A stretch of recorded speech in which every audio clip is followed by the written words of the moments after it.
जी। नहीं, नहीं, बिल्कुल नहीं। धन्यवाद उपासना जी। आप सभी मेरी आवाज़ सुन पा रहे हैं? जी, जी, बिल्कुल। यूनियन बैंक के हिंदी विभाग द्वारा संयोजित महिला दिवस के अवसर पर विशेष ई कार्यशाला में अपनी बात कहने के लिए आमंत्रित करने के लिए मैं क्षेत्रीय महाप्रबंधक कार्यालय भोपाल और सभी अधिकारियों और संयोजक के प्रति आभारी हूँ। यह मेरे लिए गौरव की ही बात है कि यूनियन बैंक जैसे प्रतिष्ठित संस्थान से जुड़ने का मुझे मौका मिल रहा है। आप सभी को अंतर्राष्ट्रीय महिला दिवस की बहुत बहुत शुभकामनाएं। आज के दिन यह मेरा सौभाग्य ही रहा कि मुझे आप सबसे मिलने का और अपने कुछ अनुभव, कुछ विचार साझा करने का मौका मिल रहा है। आज के इस सेशन में हम लोग एक दूसरे के अनुभव से बहुत कुछ सीखने की कोशिश करेंगे और यकीनन आज की यह मुलाकात आने वाले दिनों में भी हम सभी के मन में हल्की सी रोशनी के रूप में लंबे समय तक जगमगाती रहेगी और हर दिन को थोड़ा सा और बेहतर और हौसले को थोड़ा और मजबूत बनाने में हमारी मदद करेगी। तो आइए, मैं आज कोशिश करती हूँ कुछ आप लोगों के सामने अपने विचार साझा करने की। आज के सेशन की शुरुआत में आइए बात करते हैं एक योद्धा की। एक ऐसा योद्धा जिसका संघर्ष उसके जन्म से कुछ महीने पहले ही शुरू हो जाता है। सवालों, मापदंडों, आडंबरों और विचारधाराओं से चारों तरफ से घिरा ये योद्धा हर बार अपने आप को नए सिरे से सिद्ध करता है और एक नई जमीन, नई संभावना और नया दृष्टिकोण हम सबको देता है। 8 मार्च को उस योद्धा को पूरा विश्व याद करता है। जरा नजर घुमाकर देखिए, वो इस समय भी आपको अपनी जिम्मेदारी बखूबी निभाता दिखाई दे रहा है। और देखिए ना, मेरे साथ आज आप सब जुड़ी हुई हैं। वही योद्धा जो कई सारे दैनिक दिनचर्या के आसान दिखने वाले जटिल काम निपटा कर आई है और कई सारे काम आज के भी बाकी भी होंगे।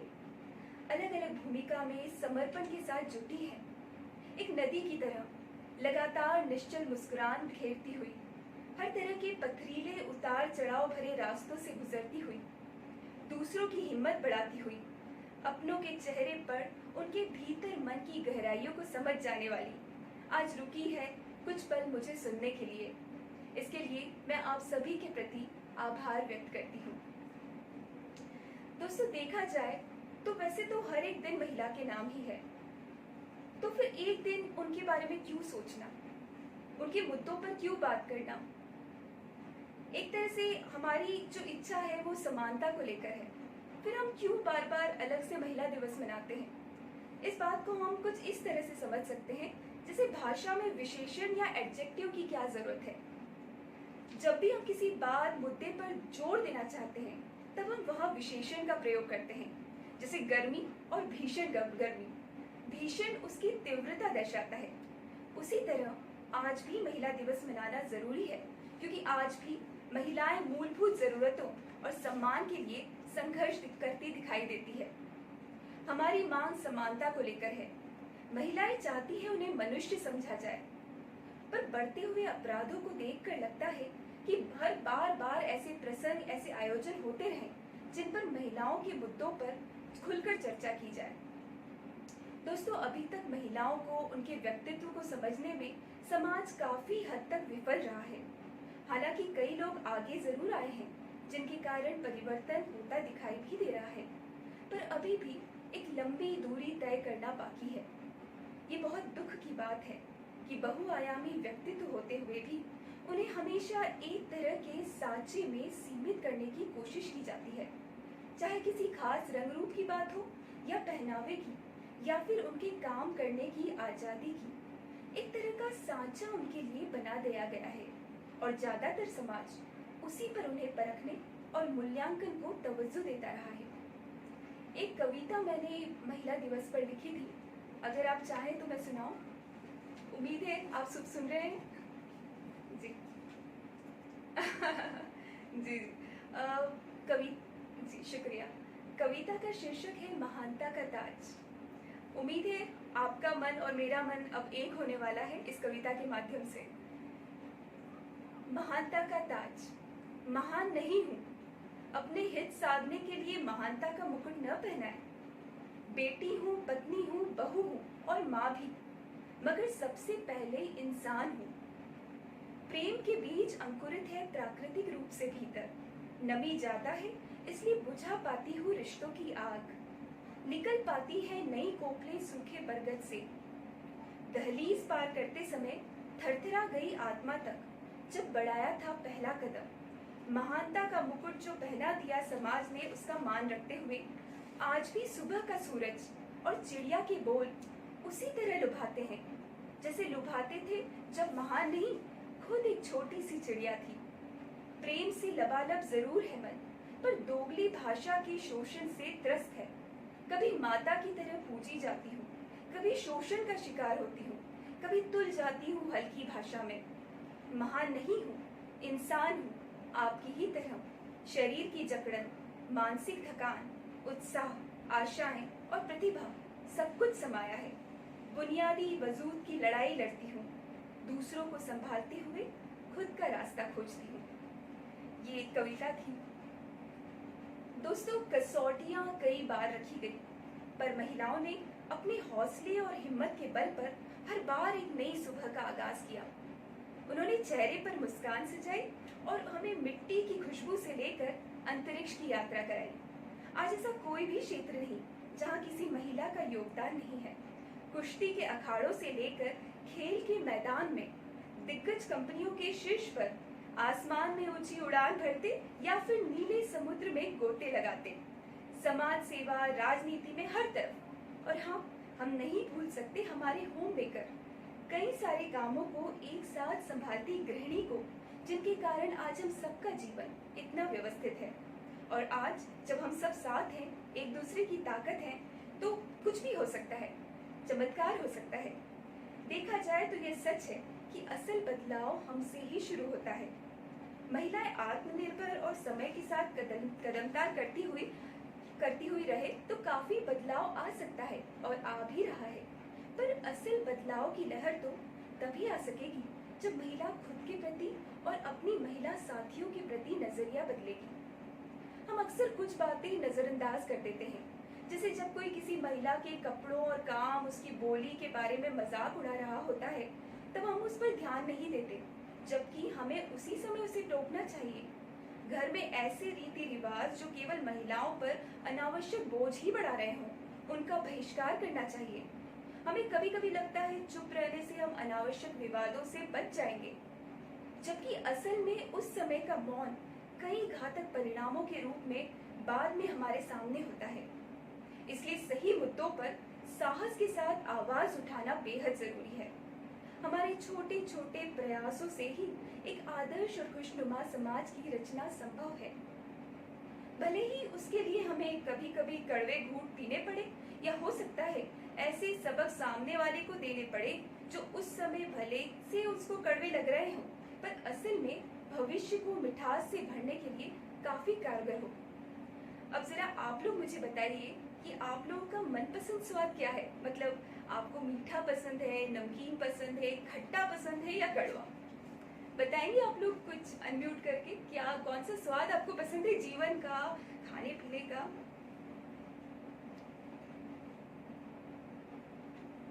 खट्टा, खट्टा बोला आपने? खट्टा, पानी बताशे वाला, पानी पूरी वाला मीठ, बहुत सारा मीठा, ओह गुलाब जामुन, रसगुल्ला नमकीन, अरे वाह नमकीन, बहुत बढ़िया बहुत बढ़िया।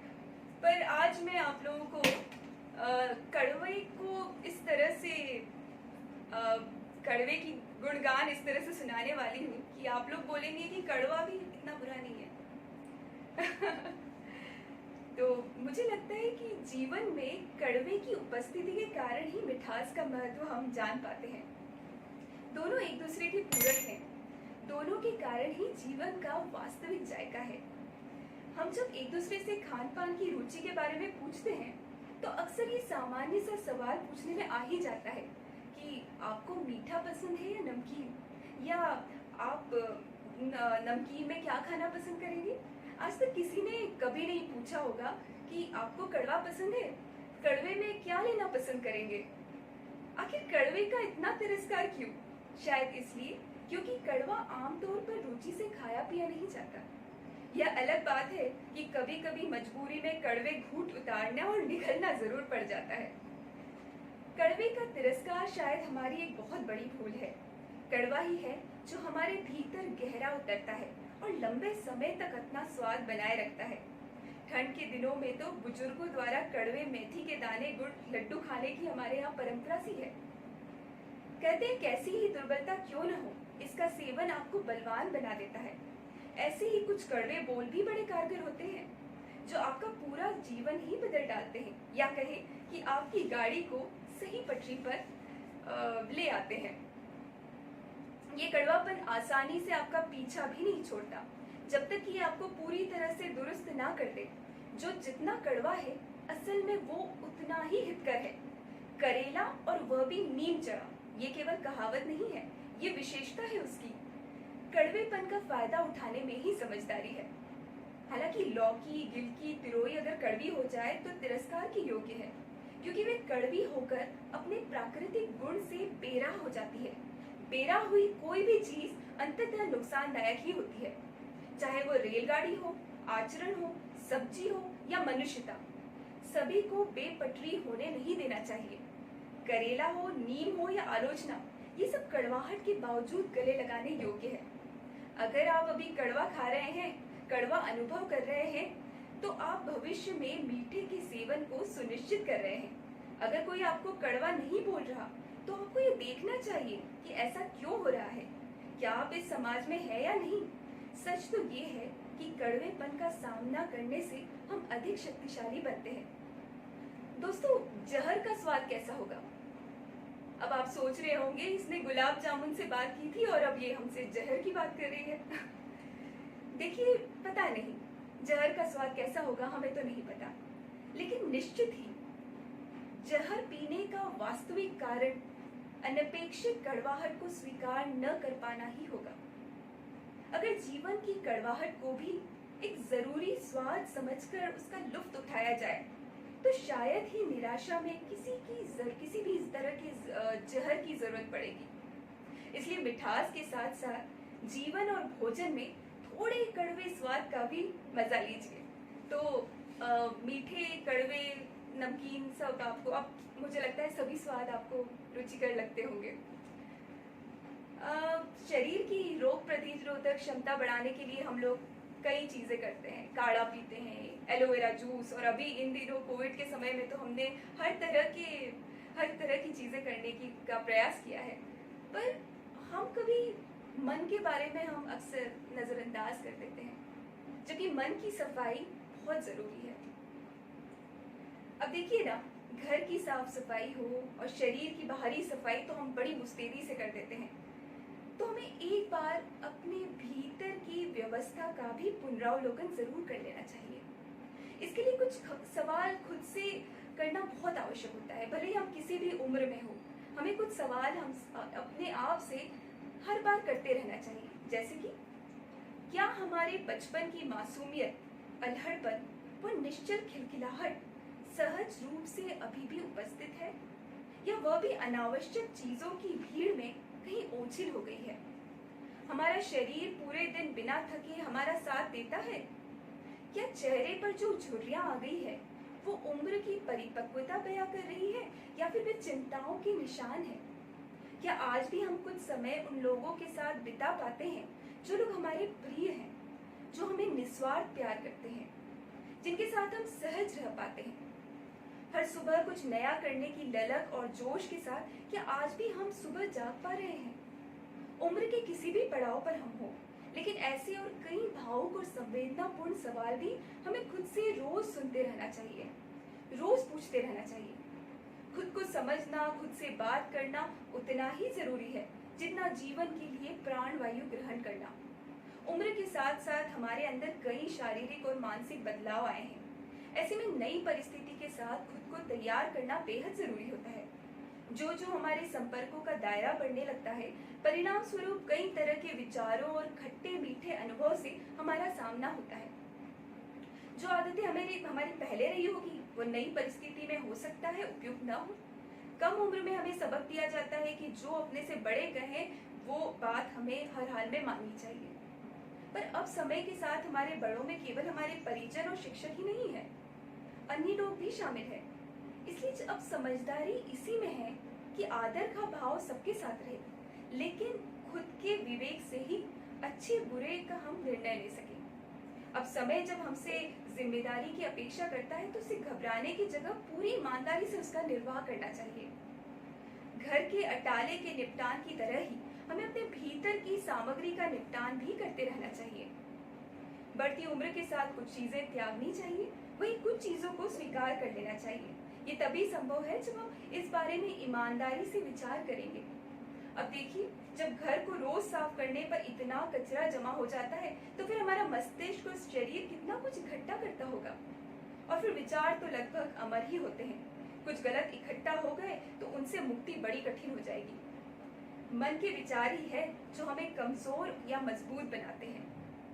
हम तो चाहते हैं हमारा हर दिन उत्सव की तरह हो, इसलिए हमें दृढ़ता की झाड़ू थाम लेना चाहिए और नष्ट कर देना चाहिए उन विचारों को जो हमारे समय और सेहत को नुकसान पहुंचा रहे हैं। उन लोगों से भी हमें परहेज करना चाहिए जो अपनी नकारात्मकता से हमें कमजोर कर रहे हैं, क्योंकि असल में ऐसी कोई भी परीक्षा और कठिन घड़ी नहीं है जिस पर साहस, मेहनत और विवेक के बल पर हम फतह हासिल नहीं कर सकते।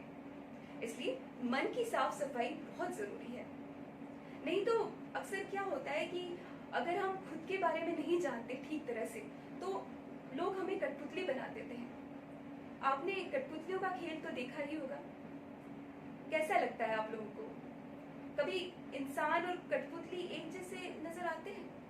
कभी कभी ऐसा लगता है कि आप भी कठपुतली की तरह ही हो गए हैं, जो कह रहे हैं। क्या कभी हुआ है आपके साथ? कभी क्या अंतर आपको लगता है कि कठपुतली और इंसानों के बीच में है? जरा बताइए आप लोग मुझे अनम्यूट करके।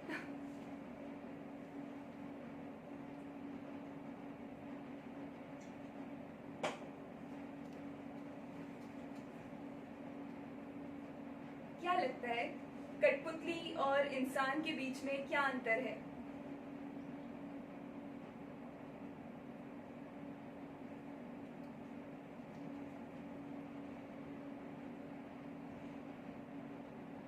आप लोग मुझे सुन पा रहे हैं?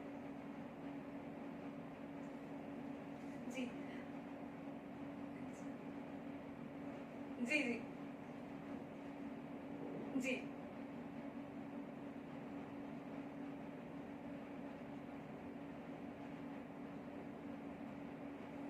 बहुत सुंदर जवाब दिया आपने, बहुत ही अच्छा जवाब है और बहुत बढ़िया बात कही आपने।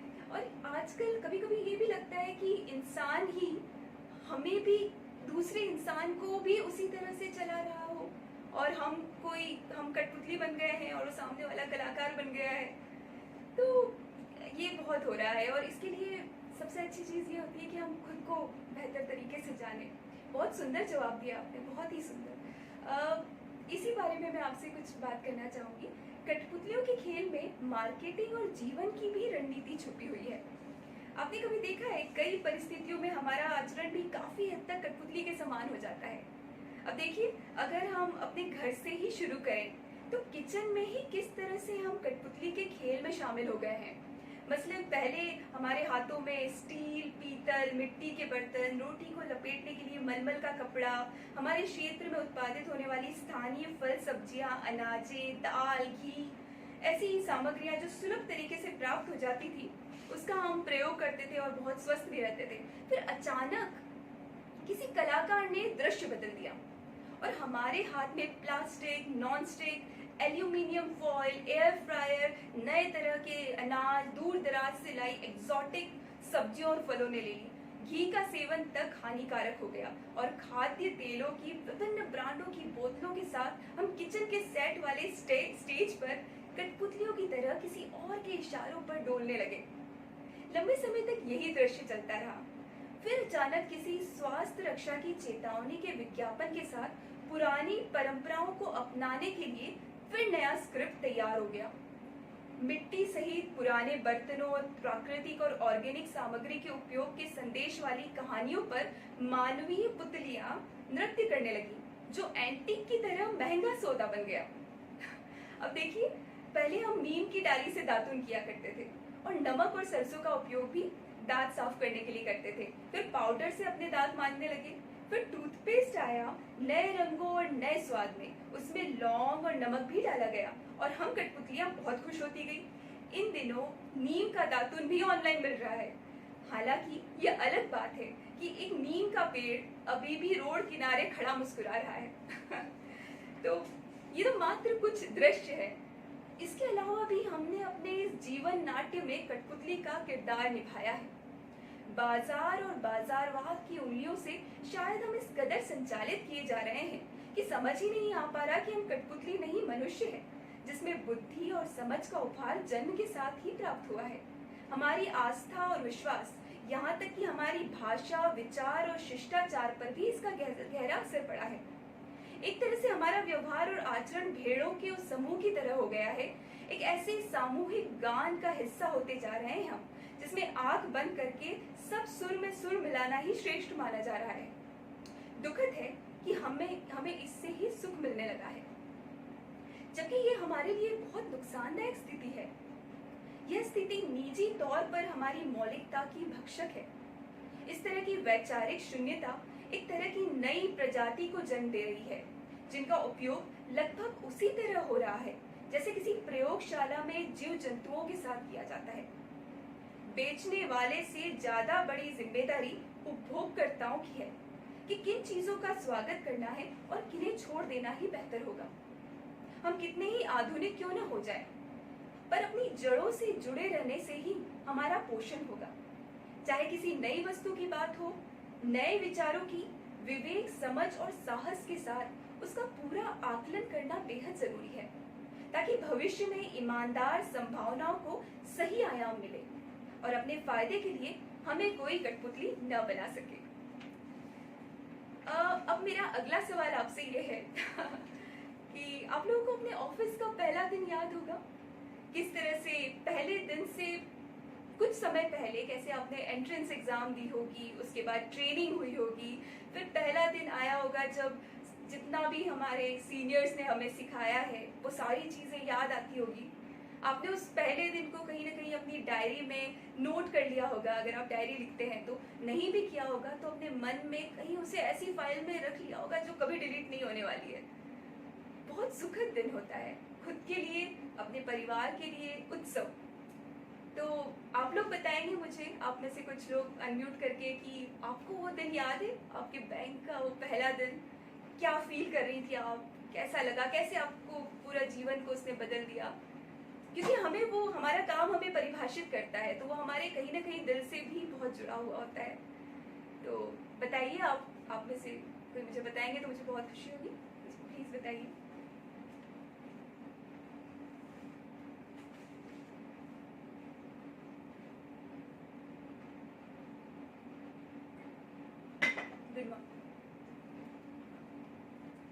जी।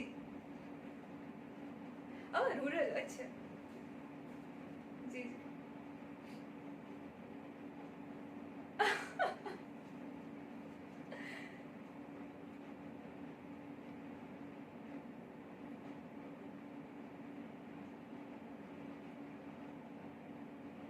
सही बात है, बहुत मुश्किल है, सही बात। जी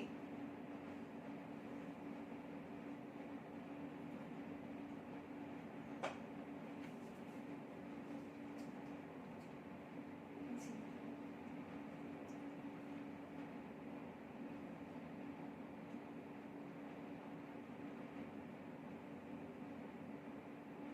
जी। बहुत बहुत जी। जी बिल्कुल। और आप लोगों ने तो कोविड के दौरान भी जिस तरह से अपनी सर्विस देते रहे हैं, आप जिस हिम्मत से, जिस जज्बे के साथ, उसके कारण हमारा देश चल रहा है। आप सबको बहुत बहुत धन्यवाद। आप लोग वॉरियर्स हैं देखा जाए तो। जो मैंने शुरू में कहा था कि मैं योद्धा से बात करने जा रही हूँ, वाकई में एक अलग ही तरह का अनुभव रहा होगा। तो अब क्योंकि मैं लेखिका हूँ और मैं लिखती हूँ, तो मैंने अपना रेडियो के सफ़र का जो पहला दिन था उसको संस्मरण के रूप में लिख लिया। जो पहला दिन था, और मैंने आकाशवाणी इंदौर से शुरुआत की। ये मेरा भी एक तरह से सपना ही पूरा हुआ था उस दिन। तो मैंने एक संस्मरण लिखा है, उसका शीर्षक है वंदे मातरम, क्योंकि रेडियो में जो पहला शब्द ऑन एयर होता है वो होता है वंदे मातरम। तो चलिए आप लोग मेरे साथ उस संस्मरण के रूप में उस पहले दिन जब मैंने अपने सपने की शुरुआत की थी रेडियो की, तो मैं आपको बताती हूँ। अगर समय के बारे में आप जरूर मुझे बता दीजिएगा। सवेरे के ठीक 4:15 पर पूरे घर में चहल पहल थी। मम्मी उठकर चाय और नाश्ता बना रही थी, पापा कार बाहर निकाल रहे थे। सभी को मन में आज ऐसा लग रहा था जैसे घर में कोई उत्सव होने वाला हो। देर रात तक वैसे ही किसी को नींद नहीं आई थी। मुझे याद भी नहीं कि सुबह कब हो गई। अलार्म के बजने से पहले ही मैंने अपना बिस्तर छोड़ दिया, जल्दी से तैयार हुई, ईश्वर का आशीर्वाद लिया और ठीक 5:30 पर स्टूडियो पहुंच गई। अपने अंदर अलग ही तरह के डर और उत्साह का अजीब संयोग अनुभव कर रही थी। बचपन से लेकर अब तक रेडियो मेरे यहाँ शुरू से बैटरी से चलने वाला ट्रांजिस्टर रहा है। मेरे लिए एक जादुई बक्से की तरह था। कोई दिखाई नहीं देता, कोई तार नहीं है, फिर कहाँ से आवाज आती है? जब बिजली चली जाती है और टीवी बंद हो जाते हैं, तब भी यह जादू का डिब्बा हमारा मन बहलाता रहता है। स्कूल में फिजिक्स पढ़ाते वक्त भले ही मैम ने रेडियो के बारे में विस्तार से बताया था, लेकिन मेरे मन पर अंकित रेडियो की छवि ऐसी गहरी पड़ी हुई थी कि मेरे लिए तो वो हमेशा से वह जादू का बक्सा ही रहा, जिसमें से आवाज आती थी और आवाज आकाश से आती थी, इसलिए ही उसे आकाशवाणी कहते हैं। यही मेरी रेडियो के लिए अपनी समझ थी। आज मेरे जीवन का सबसे खास दिन था। मेरी आवाज आज पहली बार ऑन एयर होने वाली थी। आज वो सारी बातें याद आ रही थी जो हमें हमारे सीनियरों ने ट्रेनिंग के दौरान सिखाई थी। 6 दिनों का वाणी प्रशिक्षण भी अपने आप में अद्भुत अनुभव था। असल में मुझे तो यह एक ऐसी यात्रा की तरह लगा जहां मुझे इस बात का एहसास हुआ कि मैं उस देश की नागरिक हूँ जिस पर हमें गर्व करना चाहिए। प्रशिक्षण में हमें यह अनुभूति भी हुई कि प्रत्येक हिंदुस्तानी को सबसे पहले अपने भीतर उन जीवन मूल्यों को समाहित करना चाहिए जो हमारी स्थानीय पहचान है। मेरा विश्वास बढ़ता रहा कि सचमुच यह संस्था बहुजन हिताय बहुजन सुखाय जैसे ध्येय सूत्र वाक्य पर काम करती अपने आप में अद्भुत है। प्रारंभ से ही अपने सिद्धांतों और मूल्यों उसूलों पर काम करती इस संस्था ने अभी भी अपनी गरिमा इस प्रतियोगी समय में बनाए रखी है। ट्रेनिंग में सिखाई गई बातें सिर्फ एक अच्छे अनाउंसर या उद्घोषक बनने के लिए नहीं थी, बल्कि वह व्यक्तित्व विकास के लिए भी एक कार्यशाला थी। अपने आप को एक अच्छा इंसान कैसे बनाया जाए, इस बात का पाठ पढ़ाया जाना प्रशिक्षण के साथ चलता गया था।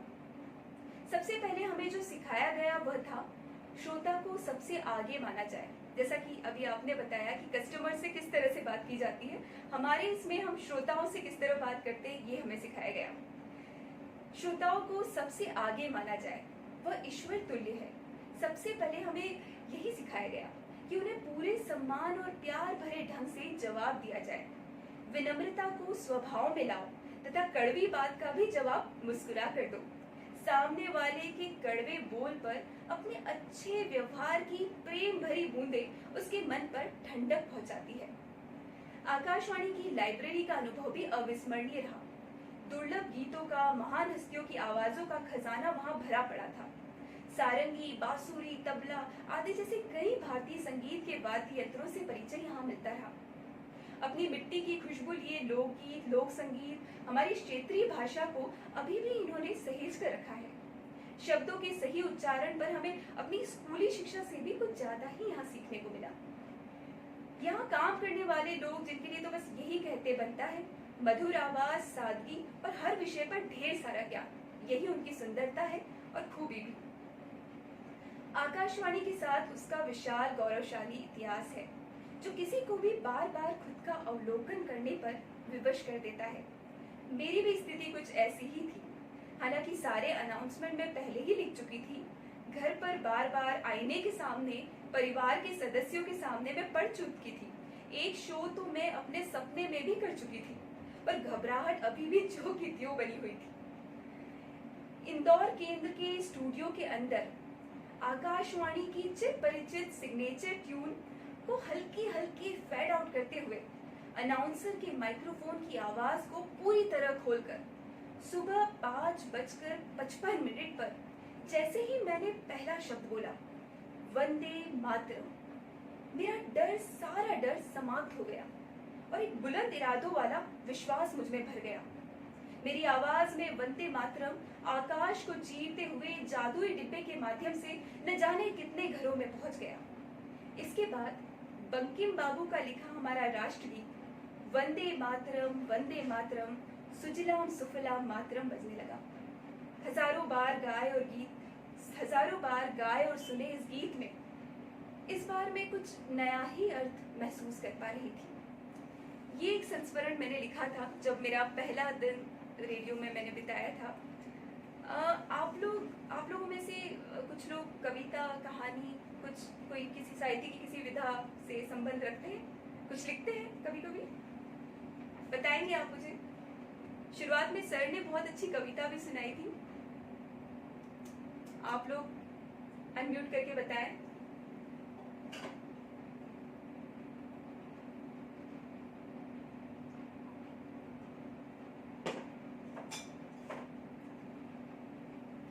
कभी बचपन से लेके अब तक कविता, कहानी, निबंध, संस्मरण, डायरी राइटिंग, कुछ भी?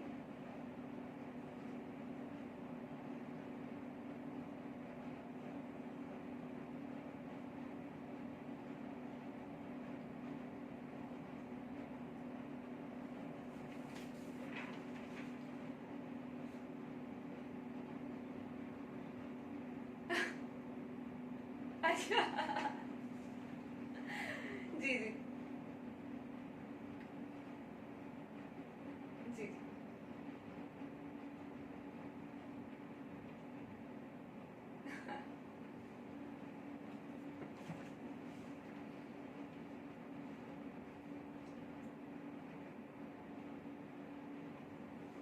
जी जी नहीं कोई जी।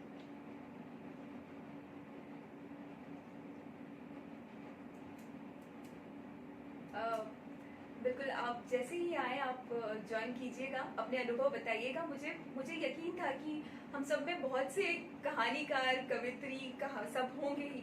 मुझे लगता है कि हर एक संवेदनशील इंसान जो होता है वो कहानीकार, कवि होता ही है, उसके पास कहानियाँ, कविताएं सब होती है। मैं अपनी आपको यात्रा बताना चाहूँगी कि किस तरह से मैं कह सकती हूँ कि आपने जैसे मुझे मेरा परिचय दिया कि मैं कवित्री हूँ, तो मैं कैसे कवित्री हूँ, कैसे यहाँ तक पहुँची, उसके बारे में मैं आपको कुछ बताना चाहूँगी। हर समय, जैसा मैंने आपको बताया कि हर संवेदनशील इंसान लेखक, कवि, कहानीकार निश्चित ही होता है। हम सभी के पास कोई न कोई कहानी जरूर होती है। जीवन से हमें ऐसे बहुत से अनुभव मिलते रहते हैं जो कि कहानियों, कविताओं का रूप ले सकते हैं। कहानी, कविता लिखना यह एक कला है। विचार हम सबके मन में आते हैं, पर उसे किस तरह से ढाला जाए यह सीखने योग्य होता है। मैं सौभाग्यशाली रही कि मेरे पापा श्री ब्रजेश कानूनगो, जैसा कि उपासना जी ने बताया था, वो वरिष्ठ साहित्यकार हैं और वही मेरे गुरु भी हैं। उन्होंने मुझे साहित्य को सही अर्थों में समझने की में मदद की। हमारे घर पर साहित्य को बारीकी से समझने की कार्यशाला रोज ही चलती थी। और वो स्टेट बैंक ऑफ इंदौर में पापा राजभाषा अधिकारी भी रहे हैं, इसलिए जब यूनियन बैंक के राजभाषा विभाग से मुझे फोन आया तो मैं बहुत खुश हो गई। बचपन से ही मैं कविताएं लिखती रही हूँ। जब भी कोई वाकया, कोई बात मुझे प्रभावित करती, मैं उसे कविता के रूप में ढालने की कोशिश करती। शुरुआत में मैंने इंग्लिश में भी कुछ लेख लिखे, पर जब हिंदी में लिखा तो अपने आप को ज्यादा स्वाभाविक महसूस कर पाई और फिर मैं हिंदी में ही लिखने लगी। कहानी, लघु कथा लिखना भी शुरू किया। मेरी पहली कहानी इंद्रधनुष का बीजारोपण नई दुनिया की तरंग में प्रकाशित हुई थी। उससे मुझे बहुत उत्साह मिला।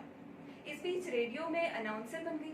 वहाँ स्क्रिप्ट लिखना होती थी, श्रोताओं से चर्चा करनी होती थी और रेडियो के दौरान मुझे अलग अलग रेडियो स्टेशन में काम करने का मौका भी मिला। अलग अलग शहरों में जाकर मैंने काम किया, जिससे मुझे और अनुभव मिले। और फिर मैं ललित निबंध के क्षेत्र में भी मैंने काम करना शुरू किया। और सौभाग्य ही रहा कि जनसत्ता के एडिटोरियल में हर महीने मेरा एक लेख प्रकाशित हो रहा है और काफ़ी लोकप्रिय भी हुआ है। मुझे लगता है कि साहित्य, अच्छा साहित्य जीवन के लिए प्राणवायु की तरह होता है, जो हमें भीतर से बहुत मजबूत कर देता है और चीज़ों को देखने का सही नज़रिया भी देता है। किसी न किसी रूप में हम सभी को साहित्य को अपने जीवन में ज़रूर शामिल करना चाहिए। ये और इसी तरह मेरी कविताएं और कहानियां और लघु कथाएं मेरे साथ साथ अभी बनी हुई है और रेडियो का काम उसे और ज़्यादा बढ़ावा दे रहा है। अपनी कुछ कविताएं आपको सुनाना चाहूँगी, एक आध कविता। आप समय अभी आप मुझे बताइए। जी सॉरी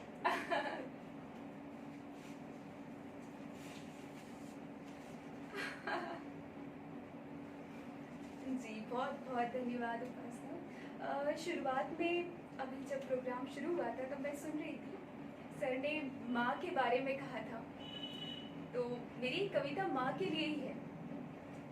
तो ये कविता है बेटी का पत्र माँ के नाम। तो आप सुनिए, बेटी का पत्र माँ के नाम शीर्षक से ये कविता है। सुनो माँ, मुझे तुम्हारे हाथ का बना भोजन अब नहीं खाना। भले ही दुनिया के सारे पकवान तुम्हारे हाथों से बने खाने के सामने फीके हैं, पर अब मुझे नहीं खाना। माँ, इन दिनों तुम्हारे हाथ का स्वाद स्वतः मेरे हाथ में चला आया है। आए भी क्यों ना, जब अपनी पूरी सृष्टि तुमने मुझ पर न्योछावर कर डाली है। मेरी खुशियों, मेरे दुखों की रेखाएं नजर आती है अक्सर तुम्हारे चेहरे पर, जैसे मैं ही जीवन का उद्देश्य हूँ तुम्हारा। पर बस अब और नहीं, अब तुम खुद के लिए जियो माँ। फिर से बचपन में लौटो, एक बार फिर से नए शौक पालो और खो जाओ उनमें। दुनिया की सैर करो, नए लोगों से मिलो, खुलकर मुस्कुराओ, अपने अनुभवों से किसी के जीवन को उजाले से भर दो। पुरानी जिम्मेदारियां, अपने सारे बचे काम भूल जाओ अब। जैसे हर बार तुम हो मेरे लिए, मैं भी हूं ना तुम्हारे लिए, तुम्हारी छोटी सी बेटी नहीं, जिद्दी माँ। ये एक कविता है जो हम सभी को अपनी मम्मी को सुनानी चाहिए। बहुत बहुत शुक्रिया। एक और कविता है मापदंड करके। हम लोग जब एयरपोर्ट पर जाते हैं, जब हम अपने घर परिवार को पीछे छोड़कर जब हम एयरपोर्ट पर जाते हैं और एयरपोर्ट पर एक सीमा रहती है कि इतना ही बैग लेके जाना है आगे, बैग का जो वेट होता है उसको लेकर मैंने एक करी है मापदंड। सुनिएगा। घर से लौटते समय कुछ ज्यादा ही भारी हो जाता है बैग, जानते हुए भी कि एक निर्धारित मापदंड पहले ही तय है कि उतना ही भार ले जाया जा सकता है हवाई यात्रा में। फिर भी कहीं न कहीं जगह बनाकर रख ही लिया जाता है जरूरत का सामान, कुछ जरूरी और कुछ वो भी जो लाता है मुस्कुराहट चेहरे की में बाद में। वजन की निर्धारित सीमा में नाप तोल करते आखिर जम ही जाता है बैग। आज भी कोई यंत्र नहीं बना है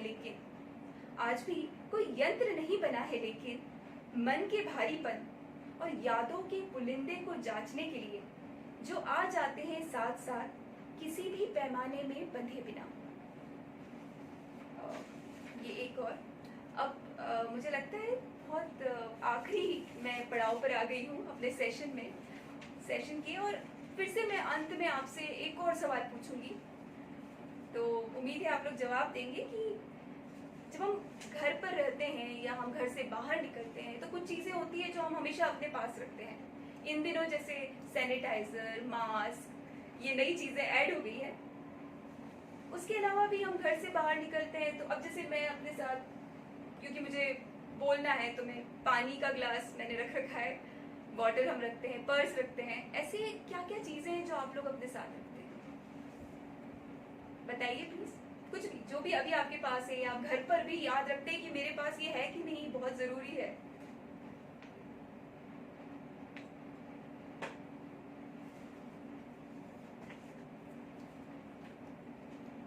मोबाइल।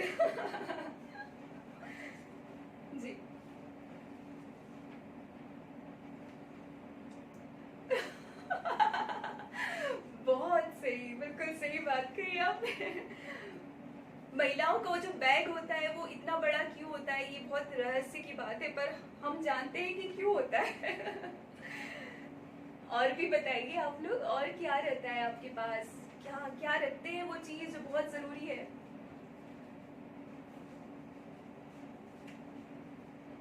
हम्म। मोबाइल की। और जब घर पर ही रहते हैं तब आप कोई चीज़ ऐसी जो हमेशा अपने पास रखते हैं? मोबाइल तो खैर हमारी सबकी ज़रूरत है, उसके अलावा भी कोई चीज़ जो घर पर भी है या बाहर भी गए हैं पर होना चाहिए हमारे पास, नहीं है तो गड़बड़ हो जाएगी। आईडी कार्ड्स हो गए और वो सब।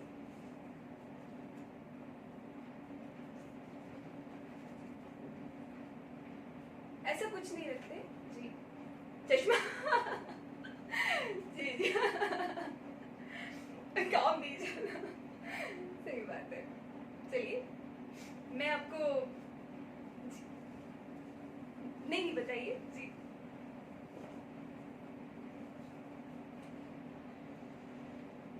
आ, बहुत सुंदर बात, बहुत बढ़िया बात की आपने, बहुत सुंदर।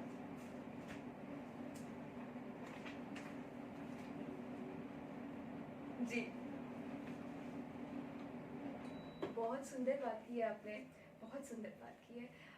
अब एक चीज़ आप मैं कोशिश करूंगी कि कुछ एक और ऐसी चीज़ बताऊं जो मैं अपने साथ हमेशा रखने की कोशिश करती हूँ, और उम्मीद है आपको भी वो चीज़ अब से लगेगी कि हाँ ये बात इसने ठीक कही पूरे सेशन में कि हाँ ये चीज़ हम रख लेते हैं साथ में, बाकी तो पता नहीं।